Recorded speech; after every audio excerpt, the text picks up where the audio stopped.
Hi everyone. మనం ఈ వీడియోలో రంజాన్ పండుగ గురించి తెలుసుకుందాం. ఇది కూడా ఒక ముస్లిం పండుగ. మరి ఈ రంజాన్ పండుగనే మరో రకంగా ఏమని పిలుస్తారంటే ఈద్ ఉల్ ఫితర్. ఈద్ ఉల్ ఫితర్ అంటే రంజాన్ పండుగ అని అర్థం.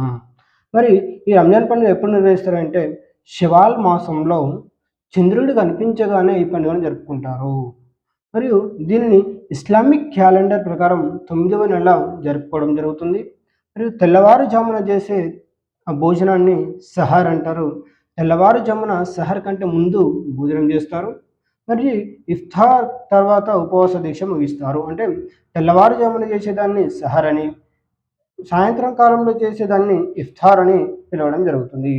తర్వాత ఫిత్రా అనగా ప్రతి ముస్లిం తన శక్తి మేరకు దాన ధర్మాలు చేయడంనే ఫిత్రా అని పిలవడం జరుగుతుంది. ఇక్కడ ప్రీవియస్ బిట్ పెట్టడం జరిగింది.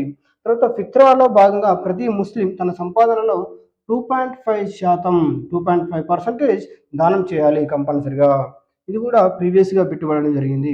అదేవిధంగా తెలంగాణ రాష్ట్ర ప్రభుత్వం రంజాన్ పండుగను రాష్ట్ర పండుగగా గుర్తించింది. తెలంగాణ సపరేట్ అయిన తర్వాత తెలంగాణ రాష్ట్ర ప్రభుత్వం రంజాన్ పండుగను రాష్ట్ర ప్రభుత్వం అధికారికంగా పండుగగా గుర్తించి అధికారికంగా నిర్వహించడం జరుగుతుంది. అందులో భాగంగా ఎవ్రీ ఇయర్ కూడా రంజాన్ మాసంలో కంపల్సరిగా తెలంగాణ రాష్ట్ర ప్రభుత్వం ఇఫ్తార్ విందు అఫీషియల్గా ఇస్తుంది. ఇది ఈరోజు మనం రంజాన్ పండుగ గురించి తెలుసుకోవడం జరిగింది. Thank you.